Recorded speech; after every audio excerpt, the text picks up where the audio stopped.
Página número 10 de sus materiales, encontramos los modelos de la movilización misionera integral. Ahora vamos a estudiar la estrategia del pueblo de Dios. ¿Cuál es la estrategia que Dios le ha entregado a la iglesia? La iglesia, según Mateo 21:43, ha sido capacitada para ser un agente del reino, para producir los frutos del reino. El reino fue quitado a Israel. El reino fue quitado a los agentes que no producían los frutos del reino. Y Dios escoge instrumentos, escoge agentes, pero no responden al llamado. No cumplen la misión. Por lo tanto, en Hechos capítulo 2, vemos al Espíritu Santo hacer nacer la iglesia. Una iglesia de todos los pueblos, de todas las naciones y de todas las tribus representadas, como lo dice Apocalipsis también. La iglesia, como pueblo de Dios, representa a todos, sin acepción de personas. No podemos tener iglesia solamente de un sector o de una parte de la sociedad. La iglesia es para todos. A la iglesia tienen que entrar todos sin acepción de personas. No podemos ser exclusivistas. Tenemos que ser inclusivistas en el sentido de todos son parte del propósito y del plan de Dios. Por eso vemos que esa capacitación y ese esfuerzo Dios se la da a la iglesia. Y la iglesia tiene que poner toda su disposición para cumplir con esa responsabilidad. Y en Hechos capítulo 1, versículo 6, vemos a los discípulos todavía con muchas dudas, con muchas pruebas. Señor, restaurarás el reino a Israel.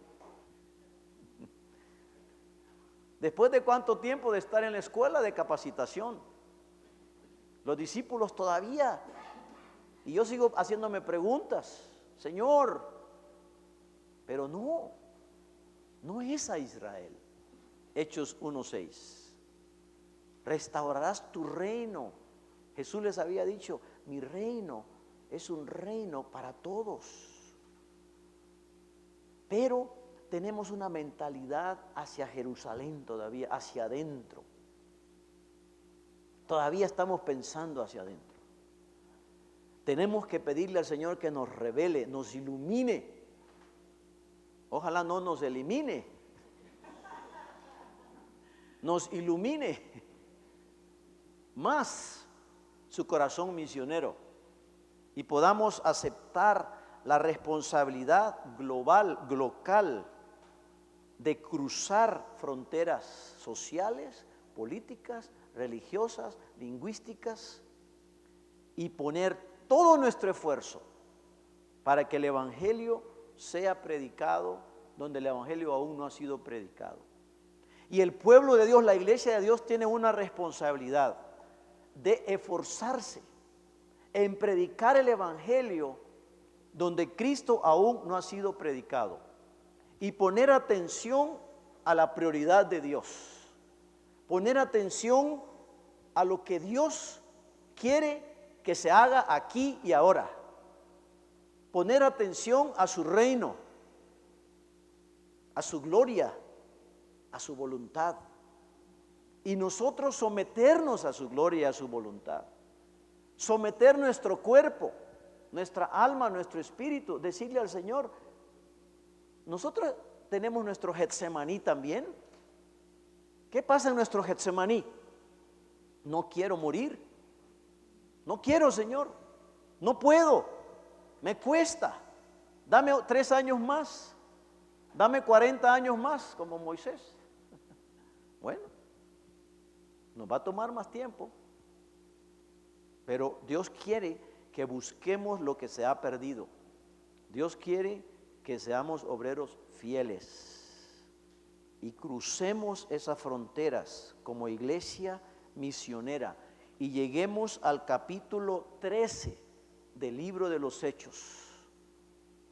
Pero nuestra iglesia muchas veces todavía está predicando el evangelio en Tarsis. ¿Cuál es la Tarsis? El lugar equivocado. No era esa la meta, era otra. Todavía estamos pensando en predicar el evangelio a alguien que ya lo conoce, ya lo tiene. Él necesita discipulado, pero el evangelio tiene que ser predicado por medio de un esfuerzo. Dice que Jesús evangelizó a Nicodemo y a la mujer samaritana, como lo pueden ver en sus notas, en la página número 10. Cruzando fronteras, tuvo que tomar una iniciativa de ir a buscar a Nicodemo, de ir a buscar a la mujer samaritana a mediodía, a la hora del calor o en la noche, a la hora de la oscuridad y del secreto. Así que para los que son diurnos, trabajen a la mujer samaritana, ¿no? Al mediodía. Los que son nocturnos, a Nicodemo de noche. Para todos tenemos que buscar estrategias.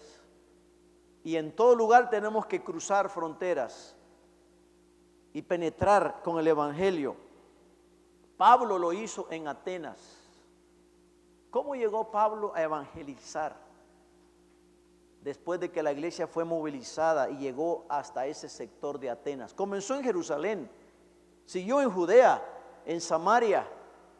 Jerusalén, la ciudad donde mataron al maestro, a Jesús. La gran Jerusalén, la gran urbe, la ciudad compleja, la ciudad que mata a los profetas, la ciudad que mata a los siervos. Jerusalén. Difícil predicar en Jerusalén, hermanos. Yo he estado en Jerusalén, en Israel, y amamos a ese pueblo como amamos a todos los pueblos. Pero es difícil, porque nos preguntan de nuestra fe. Tenemos que compartirles de nuestra fe. Pero no, Jesús, dice muchos, no ha venido ni la primera vez todavía. Estamos esperando al Mesías verdadero.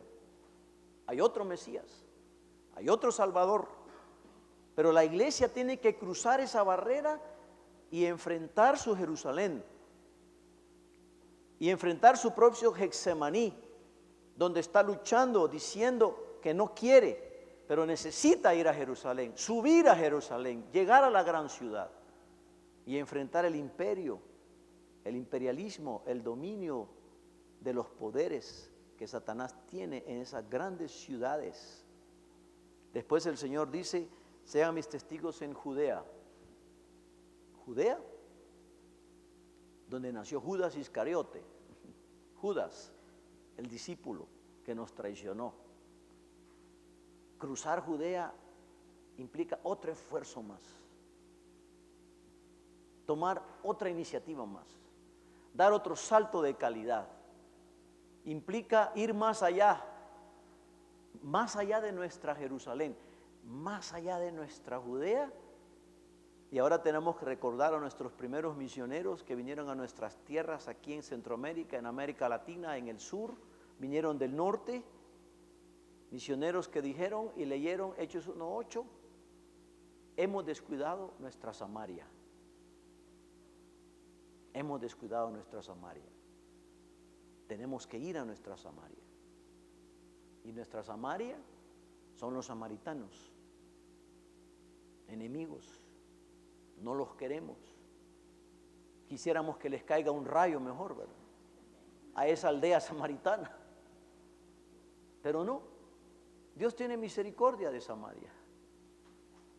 Y tenemos que pensar en nuestra Samaria. ¿Cuál es nuestra Samaria? Nuestros pueblos alrededor, nuestros grandes enemigos sociales, geográficos, religiosos, políticos o lingüísticos. Barreras grandes que cruzar. Aprender otro idioma, significa un gran esfuerzo, de mucha paciencia, de mucha persistencia. Pero la iglesia tiene que levantarse en obediencia, en ofrenda, en disposición, en envío, como lo dice Hechos 13, habiendo oído la voz del Espíritu Santo.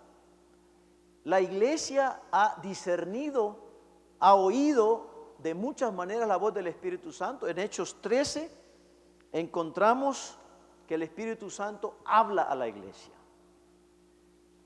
Pero para llegar al capítulo 13 es necesario pasar por el capítulo 2, 8, 11. ¿Se acuerdan la historia de la iglesia en Hechos? Todo comenzó con una gran fiesta, con una gran celebración.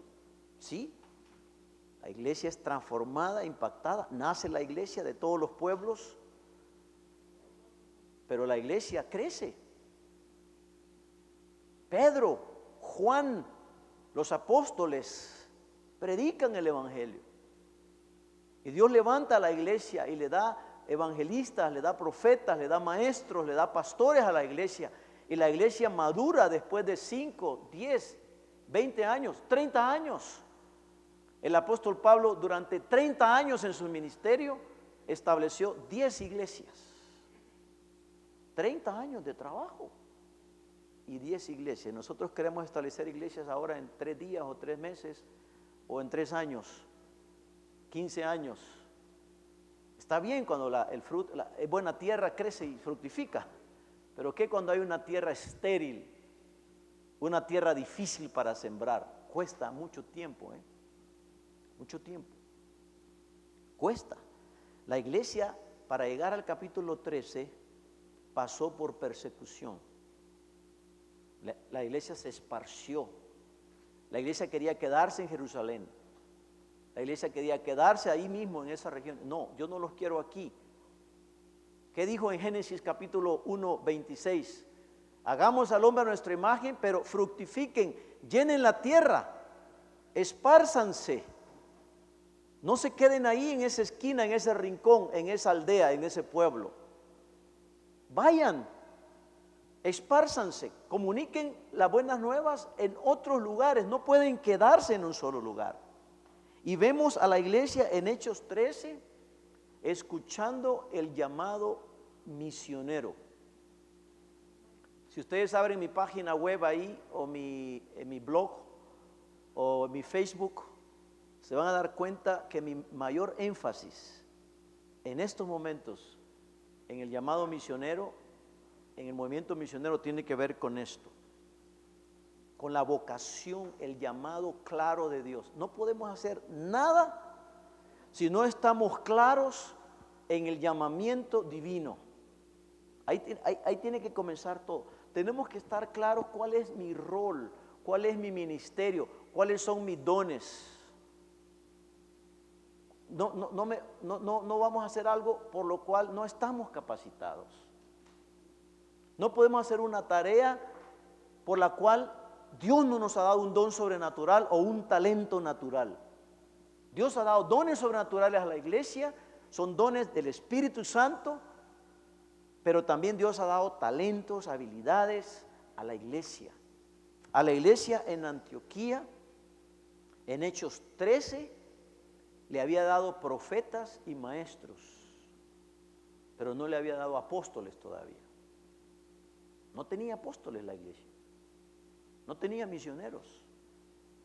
Hasta que la iglesia llegó a una etapa de madurez, de discernimiento, de sabiduría, de conocimiento, entonces la iglesia estaba lista, preparada, capacitada, y dijo, bueno, aquí está la iglesia. La iglesia debe ser ahora un cuerpo que debe de penetrar otras culturas y otros pueblos. Por supuesto que ellos tenían que entender desde un inicio que eran una comunidad para todos, para el reino. Eso es importante. No tenemos que también pensar que vamos a hacer la obra misionera hasta que. No, ya somos una iglesia misionera.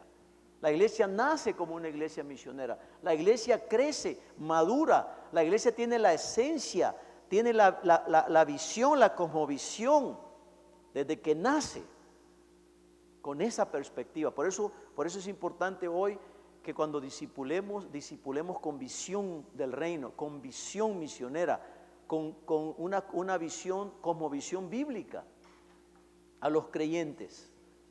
¿Por qué muchos de nuestros creyentes y nuestras iglesias no evangelizan, no discipulan después de 15, 20 años? Porque no se les enseñó, no se les educó, no se les formó con ese carácter.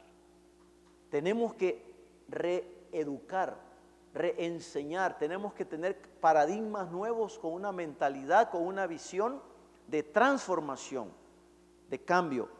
Y estamos estudiando la estrategia de la iglesia.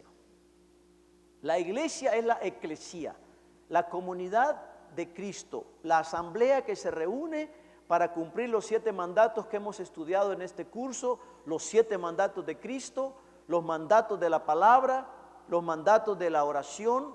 Un pueblo que se congrega, se reúne, obedece esos mandatos, y esa comunidad es llamada entonces a extender el reino, como lo hizo la iglesia en Antioquía. La iglesia en Antioquía, en Hechos 13, ¿qué dice Hechos 13, capítulo 1?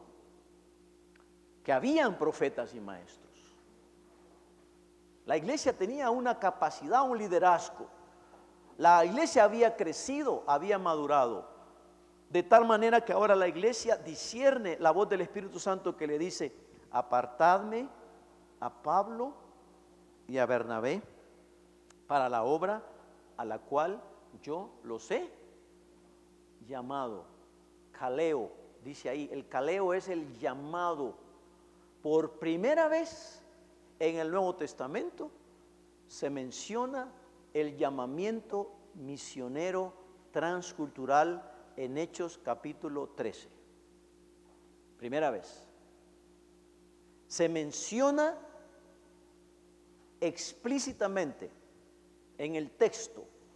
Por supuesto que implícitamente desde el Antiguo Testamento ya estaba un llamado para toda la iglesia, ya se había mencionado, ya estaba la base bíblica de la misión en el Antiguo Testamento, ya la estrategia Dios la había puesto. El ejemplo, ¿dónde estaba? En Dios. La Trinidad nos había dado el ejemplo, ya estaba el modelo. Ahora la iglesia tenía que tomar los recursos y apropiarse de esos recursos, y en Hechos 13 entender el llamamiento misionero. Apartadme a Pablo y a Bernabé. Mejores son 2 que 1, no solo 1, aunque yo creo mucho en la obra de solteros. Dios está usando solteros. Yo mismo fui soltero como misionero en muchas partes del mundo y lo volvería a hacer si Dios me da esa vocación y esa capacidad. Pero ahora Dios también usa la familia. Yo tengo mi familia y hago la labor con mi esposa y mi hija, y lo hacemos como familia. Pero Dios también usa pioneros. Jesús mismo era un soltero, Pablo fue un soltero, e hicieron la labor, pero dependían de Dios y trabajaron en equipo. Pablo estableció 11 equipos apostólicos, y lo van a ver en la lista en mis notas, ahí en diferentes notas. Y Jesús tenía un equipo misionero. Pablo no era un solitario, un solo que quiso hacer la obra de Dios. Pablo tuvo un Bernabé y tuvo un Timoteo. Necesitamos tener nuestros Bernabés, nuestros Pablos y nuestros Timoteos. Nosotros tenemos que recibir de hombres de experiencia, nuestros mentores, nuestros tutores, nuestros pastores. ¿Qué dice Hebreos? Obedezcan a sus pastores, saluden a sus pastores, acuérdense de sus pastores, los que nos ganaron para Cristo. ¿Quién le ganó a Cristo a usted? Honre a esa persona que la discipuló, que le pasó el evangelio. Esos son sus Bernabés. Ahora usted es un Pablo, ahora usted es una pionera, hermana. Tiene un ministerio. Ahora usted es un Pablo y usted tiene que escoger su Timotea, sus Timoteos. ¿Y sabe qué? Tiene que pasar la antorcha. No piense que usted va a pasar ahí todo el tiempo, Usted tiene que irse donde Dios lo mande, hacer su trabajo y seguir donde Dios quiere que usted vaya. Y pasárselo a su Timoteo. Y decirle a su Timoteo, pasárselo a otros que sean también fieles para enseñar a otros. Segunda de Timoteo 2:2. Y esa brecha generacional que se traslade, que crezca. Puede estar 30 años como Pablo, está bien. Pablo así estuvo y hizo su labor. La iglesia en Antioquía madura de tal manera que oye la voz del Espíritu Santo. ¿A quién usa ahí? Bueno, posiblemente usó a los demás profetas y maestros. Habló a la iglesia ayunó, la iglesia oró, la iglesia estaba alabando. Era una iglesia de Hechos capítulo 2, versículos 42 al 48. Era una iglesia integral. Era una iglesia que adoraba, proclamaba, que ministraba las necesidades. Era una iglesia local, era una iglesia, no tenía acepción de personas, ahí había gente de todas partes. No era una iglesia exclusivista, era una iglesia inclusivista. No era una iglesia partidista, no era una iglesia que dividía y partía, era una iglesia para todos. Esa es la iglesia, hermanos, que el Señor está buscando. Y creo que por eso el Señor no viene todavía, porque Él quiere una iglesia pura, una iglesia sin mancha, una iglesia sin arruga. Y Dios anda buscando y quiere ese pueblo, un pueblo entregado a otros. Y vemos ahí ese modelo de la iglesia, no solo el modelo de la iglesia en Jerusalén o la iglesia en los alrededores, pero la iglesia en Antioquía. La iglesia en Antioquía era una iglesia que escuchó atentamente la voz del Espíritu Santo, discernió y dijo: enviemos a los 2 mejores que tenemos. Enviemos a estos 2. No son gente que ya no la queremos, que sobra. Son gente, no, son los mejores entrenados. Entonces vienen los profetas, vienen los maestros, vienen los pastores, vienen los evangelistas y dicen: vamos a comisionar a nuestro misionero. Quizás el primero. Vamos a comisionar esta familia, esta parejita, Aquila y Priscila. Una pareja bien entrenada. Por cierto, una mujer con mucho liderazgo. Y hermanas, mujeres que Dios ha levantado, Priscilas, capacitadas. Y Aquila a la par de ella, dándole su lugar también. Y vemos a la iglesia realizando una estrategia, la estrategia de enviar. ¿A quién envía la iglesia? Envía a los obreros probados y aprobados por el Espíritu Santo. La iglesia envía, comisiona, les impone manos. Hechos 13, ora, después de ayunar. Hermano, muchas veces no hemos ayunado por estas decisiones y nos va mal. Lo hacemos a la ligera. No tomamos tiempo. No nos vamos a la montaña de oración. No discernimos la voz del Espíritu Santo. Y le preguntamos a los misioneros: ¿dónde Dios te llamó? ¿Cómo Dios te llamó? Y saben que los misioneros contestan, los que están en el campo: Dios me llamó en una conferencia misionera, en un culto misionero. Dios me llamó en un momento. Yo recuerdo mi llamado cuando escuché la voz del Espíritu Santo y me dijo: a la India. 10 años después llegué a la India. Me tuve que meter en una escuela de Dios, aprender a ser pastor, a aprender Biblia y teología, muchas otras cosas que uno necesita llevar al campo. Necesita llevar la palabra, pero con la otra mano otras herramientas. Y los misioneros dicen: ¿dónde recibiste tu llamado misionero? Segundo lugar, lo recibí cuando fui a hacer una práctica misionera. No solamente fue en un culto, en un Hechos 13. Y saben la otra manera que dicen los misioneros que se han ido al campo, ¿por qué razón están en el campo? Y son los misioneros que persisten en el campo más y no regresan del campo. Ellos dijeron, no solamente estuve en un culto, en una conferencia, Dios me habló, realicé una práctica misionera a corto plazo, mediano plazo, largo plazo. Otra manera es, yo tuve amigos misioneros, me discipularon, tuve un pastor misionero, tuve un líder que me pasó la visión, tuve un Bernabé, tuve un Pablo que me ministró, me discipuló con visión misionera. Entonces, hermano, ahora a nosotros nos corresponde ponernos delante del Señor y decir, mi iglesia, ¿en qué capítulo está de acuerdo al libro de los Hechos? Porque con amor lo digo, muchas iglesias están en Hechos 2, pero no salen de ahí, se quedan ahí. Otras iglesias, hermanos, están sufriendo, ¿sabe? Padeciendo en Hechos capítulo 8, perseguidas, sufriendo, padeciendo, muy duro. No alcanza el salario, no hay sostén, hay persecución, hay problemas administrativos, hermanos, nos estamos peleando, los diáconos, las diaconisas, aquí es una pelea tremenda. Estamos luchando. Miren, no sabe, una diaconisa dice que le pongamos morado, otras dicen que le pongamos verde, otras que le dicen amarillo, ¿verdad? Y es una lucha de administración. Me quiero explicar más. En Hechos 6 tuvieron que elegir diáconos, porque era una tarea tan grande, hermano, administrativamente grande.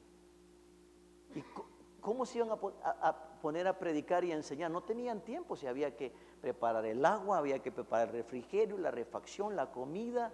¿Alguien está velando ahorita por este edificio, por este templo? Si no, se viene abajo. No existe. El don de la administración es necesaria en la iglesia, pero en orden, en su lugar, no descuidando las otras áreas, cuidando simultáneamente la tarea de la iglesia y poniendo a cada uno en su lugar, de acuerdo a sus dones y talentos, hermano. Hay jóvenes que están evangelizando en estos momentos en el colegio, en la universidad, o están jugando en la cancha, jugando fútbol, siendo luz ahí. Son testigos del Señor, son testigos. Y algunos van a cumplir la obra misionera con ese testimonio que tienen ahí. Y su prioridad va a ser, yo estoy aquí para ser testigo de Dios. No estoy para ganar dinero o para ganar un título o para ganar posesión o poder. No, aquí estoy para hacer luz en esta comunidad. Soy una misionerita. Soy un misionero aquí. Esa es la vocación de la iglesia. Y en Hechos 13, yo quiero que lleguemos. ¿Cuánto le costó a la iglesia llegar a Hechos 13? No fue de la noche a la mañana, hermanos.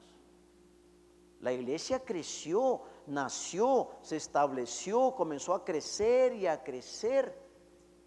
Vean las iglesias misioneras aquí. Aquí estamos delante de la iglesia coreana, conociendo el modelo coreano, el modelo brasileño, el modelo filipino. Las iglesias misioneras que han salido, pregúntenles, obsérvenlas. Han pasado por varios capítulos y han tenido que cruzar fronteras y cruzar barreras para llegar al momento de escuchar. Y el Señor se encarga de esparcir a la iglesia. Porque si algo el Espíritu Santo ha hecho en el libro de los Hechos y lo está haciendo ahora, que cuando la iglesia se quiere quedar, le manda una guerra civil, un terremoto, un tsunami, y dice, no, yo no los quiero a usted, yo los quiero allá. Y el movimiento de inmigración, el movimiento migratorio, muchas veces refleja el corazón de Dios ahí. que Dios dice, allá los quiero.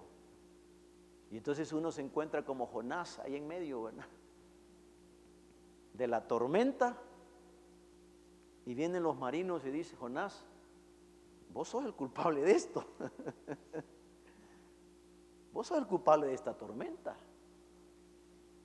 Al agua, para abajo, al fondo, las algas, la oscuridad, el ayuno, 3 días, 3 noches en el fondo del mar, aprendiendo la lección hasta el fondo, hasta tocar. ¿Ha llegado usted? Al fondo llega uno, al borde, ya no sé, ya no aguanto, se acabó. Y así hace Dios con nosotros los testigos, sus testigos, porque nos quiere allá en Nínive. Y yo me identifico con Jonás por muchas etapas en mi propia vida de desobediencia,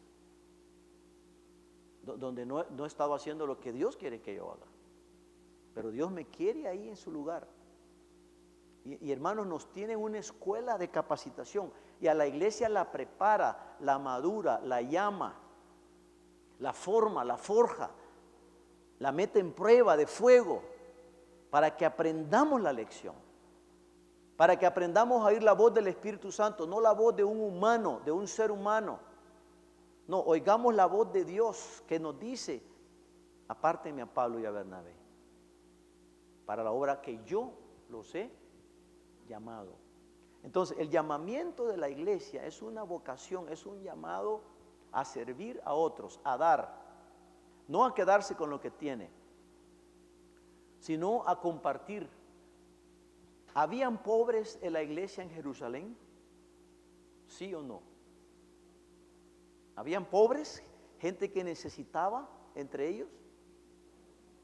Dice que vendían las propiedades. Y no había ninguno, dice en ese pasaje. De Hechos 2, ¿se acuerda? Vendían sus propiedades y tenían todas las cosas en común. No habían necesitados. Las viudas estaban siendo atendidas. Los huérfanos estaban siendo atendidos. Hermanos, no habían pobres en la iglesia del Señor.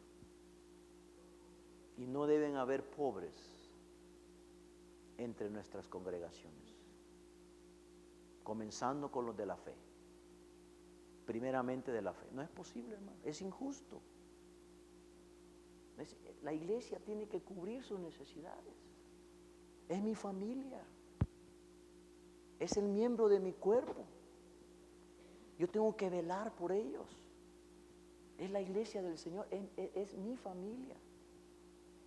Pero tengo que enseñar a desprenderme, a dar. ¿Cómo voy a darle yo a alguien que está allá si no le he dado al que está aquí? Si no he comenzado con la viuda que está ahí, el huérfano, el extranjero desvalido, los extranjeros que andan ahí en las calles ahorita. Si Jesús fue un forastero y un extranjero, ¿se acuerdan del pasaje? Me diste de comer, me diste de beber, me visitaste en el hospital, fuiste a la cárcel. A mí me lo hiciste. A uno de estos pequeños me lo hiciste, a mí me lo hiciste también. La iglesia tiene que tener una conciencia de dar, de ser luz y sal. Una conciencia, una esencia, una razón de ser, de que no se puede quedar adentro. Y eso significa, hermanos, confesar nuestro pecado de injusticia que hay,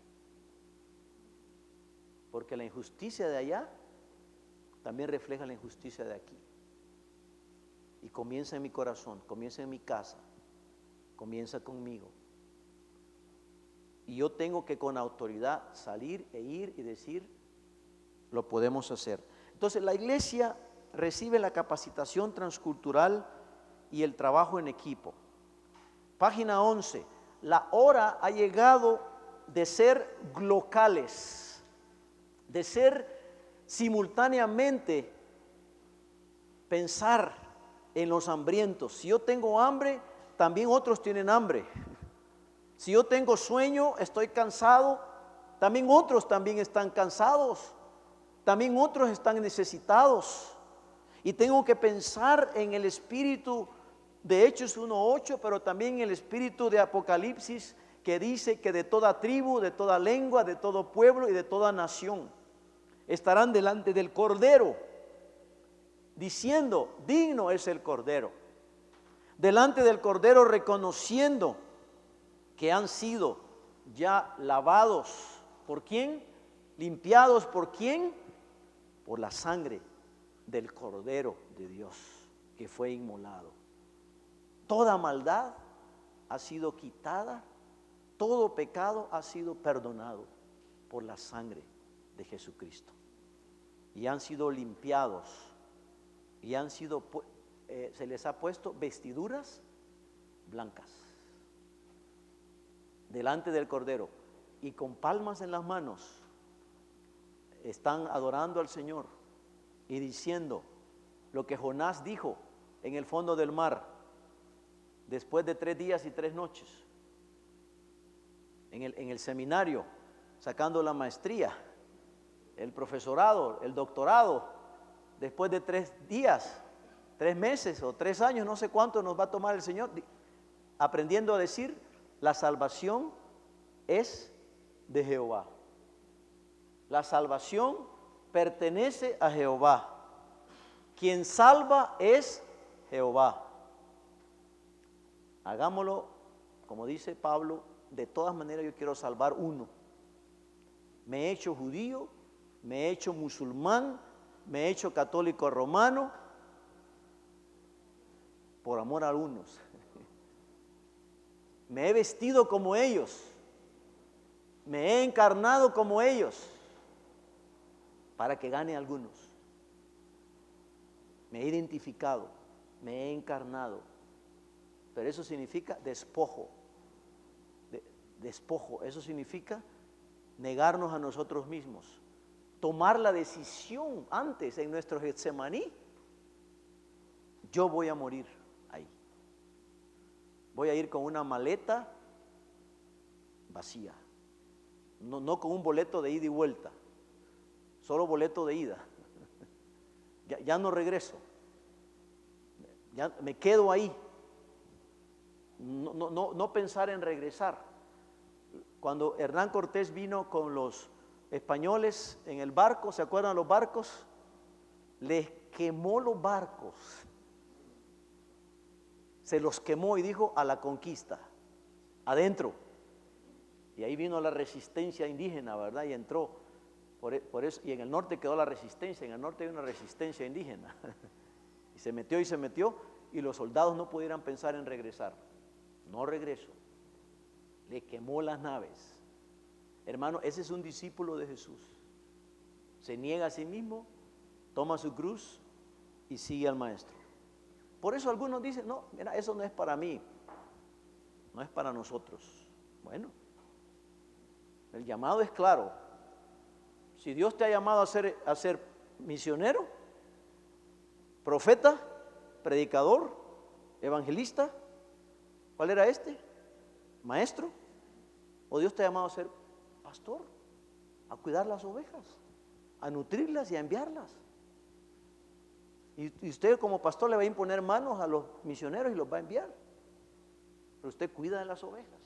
Ese es su rol, ese es su llamado, ¿verdad? Y usted va identificando los dones y los talentos en el cuerpo de Cristo. La iglesia madura, la iglesia crece, la iglesia es diversa, y en la unidad hay misión, de tal manera que la iglesia piensa en ganar a otros para Cristo y se identifica arrebatándolos del fuego, porque eso es buscar las almas para arrebatarlas del fuego. Así que la iglesia debe de tener clara ese llamado, debe de tener esa vocación, debe de tener esa disposición a servir, esa determinación a enfocarse en el blanco. en un blanco de la misión. La iglesia hace presencia, se hace presente con el reino, en el reino.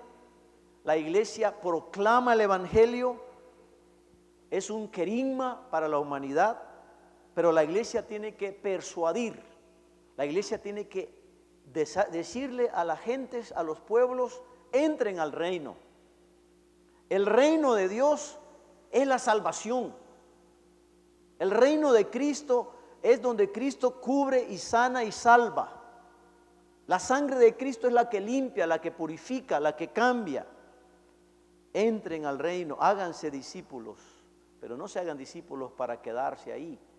Tienen que multiplicarse. Tienen que ir a las diferentes ventanas no alcanzadas hoy en día, diferentes oportunidades de ministerios y de labores, saliendo de nuestra comodidad y con compasión y acción, ir a buscar la oveja perdida, ir a buscar la moneda perdida. Por eso Pablo nos dejó el ejemplo, por eso Jesús nos dejó el ejemplo de ser y hacer discípulos, el ejemplo de una iglesia en comunidad, en comunión, en adoración, en doctrina, discipulado, una iglesia que proclama, pero una iglesia que ejerce sus dones y le da espacio a los creyentes para que ejerzan sus dones y realicen sus labores de acuerdo a sus dones. La mejor manera de movilizar a una iglesia en la evangelización, en la misión, es que cada miembro conozca sus dones sobrenaturales, primero, espirituales, que cada miembro de la congregación diga: mire, hermano, yo tengo el llamado de misericordia, a mí póngame a sanar, a ir al hospital, eso me encanta, yo quiero tengo el don de misericordia. Mire, tener el don de misericordia es tener un don muy sobrenatural. Yo creo que la Madre Teresa de Calcuta tenía el don de misericordia, una mujer con una tremenda misericordia. Si usted le hubiera preguntado a esa mujer, ella dijo, el espíritu de ella decía: yo quiero ir los que ya nadie quiere, los moribundos, los que se están muriendo, ahí quiero ir. Qué mujercita, hermano, tremenda, un espíritu de misericordia. Yo conozco hermanos en las iglesias que tienen el don de misericordia. Algunos tienen el don de misericordia y me traen un vaso con agua cuando ya me estoy muriendo, ¿verdad? Tomo mi vaso con agua. Qué misericordia esa, que le lleven a uno un vaso con agua cuando está muriéndose, sediento, hambriento, y le lleven un poquito de pan. Los niños de la calle, abandonados, huérfanos, viudas, desamparadas. Pero el corazón de Dios está por esa viuda. Están muy cerca del corazón de Dios. Ahí están. Porque Dios es un Dios compasivo, es un Dios misericordioso. Y Dios ha puesto a la iglesia, a nosotros nos ha puesto, para que nosotros ahora ejerzamos y impongamos manos y vayamos y ministremos a las necesidades. Sí, comenzando con los santos, comenzando con los de la fe, pero no nos quedamos ahí. Tenemos que ir a buscar y a salvar lo que se ha perdido. Ese es el espíritu de la misión de la iglesia. Ganar, sí, edificar, sí, pero también enviar a las ventanas que se nos plantean hoy en día. Ventanas y desafíos que tenemos que pensar en ellos, porque no podemos alcanzarlos sin un esfuerzo misionero y evangelístico. Tenemos que tomar la iniciativa, los discípulos de Jesucristo. Tenemos que romper paradigmas, prejuicios, divisionismos, templismo, consumismo y desprendernos y aprender a amar a Dios y a su reino como prioridad número uno. Amarás al Señor tu Dios con todas tus fuerzas, con toda tu mente y con toda tu alma, y a tu prójimo como a ti mismo. ¿Qué significa eso? Significa que mi prioridad es Dios, su reino, su corazón, su voluntad. ¿Qué es lo que Dios quiere para los niños, los jóvenes de hoy en día, las mujeres, los hombres, los seres humanos? Eso debe ser mi prioridad si yo amo a Dios. Pero también debo de amar a mi prójimo, al que tengo a la par. Y ahí está un termómetro de mi compasión, de mi amor, de mi entrega. Y no me puedo quedar sin dar. Y la estrategia de la iglesia es la estrategia de Dios. La estrategia de la iglesia ataca y contraataca a Satanás, porque las puertas del Hades no prevalecerán contra ella.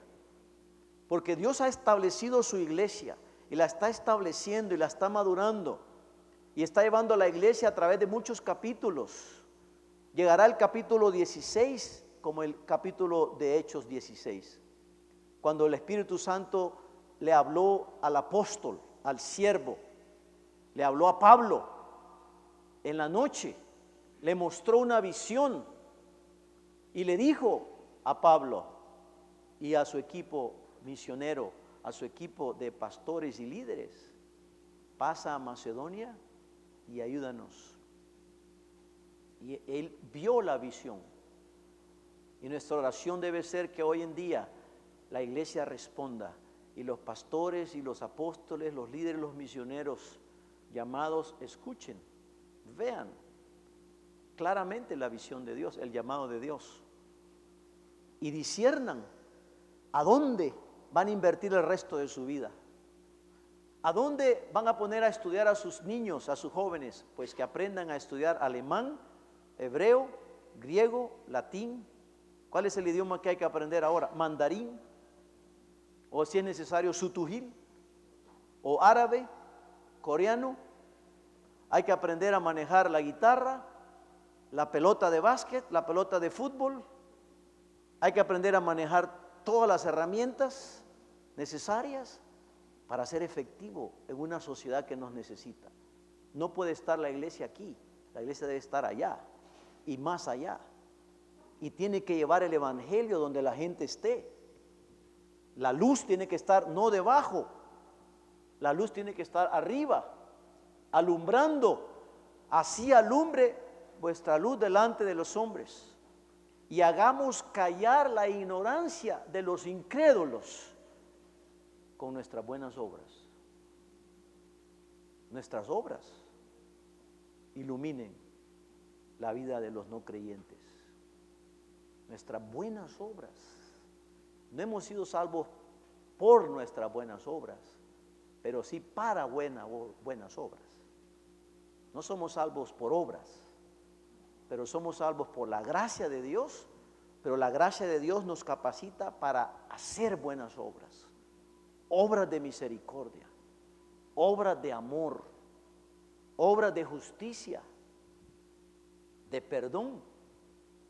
Mi enemigo me abofetea, mi enemigo me insulta, mi enemigo me quiere robar, me quiere matar.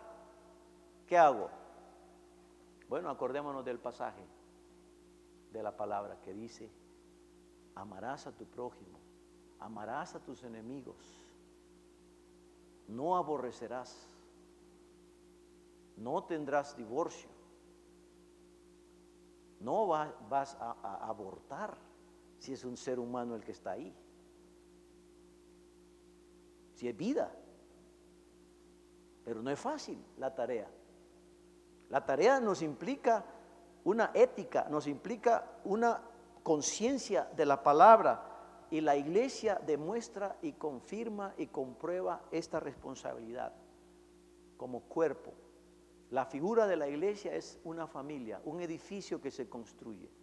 Esta familia se ha extendido en todos los pueblos de la tierra. La iglesia ha crecido, ha madurado.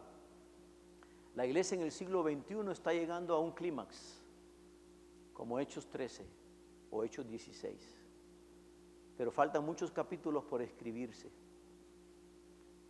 Naufragios vendrán, terremotos vendrán, guerras, rumores de guerras vendrán. Quizás será el principio de dolores, el inicio de esta generación. ¿Seremos nosotros la generación, la iglesia, que cumple la gran comisión en esta generación? Eso dependerá de nuestra obediencia y del discernimiento, que oigamos la voz del Espíritu Santo, que tengamos una visión clara, un mapa, hagamos un mapeo espiritual, tomemos estas banderas, tomemos las realidades del mundo y veamos el mundo como Dios lo ve. Agarremos un mapa y hagamos un mapeo espiritual. Agarremos la ciudad de Guatemala, Misco, la ciudad antigua, agarremos México, Brasil, agarremos las naciones ahí. Veamos la aldea, cómo está, el pueblo, Haití, Belice. Veamos lo que Dios está haciendo en estos pueblos y le preguntemos al Espíritu Santo: Señor, ¿qué quieres que nosotros vamos a participar?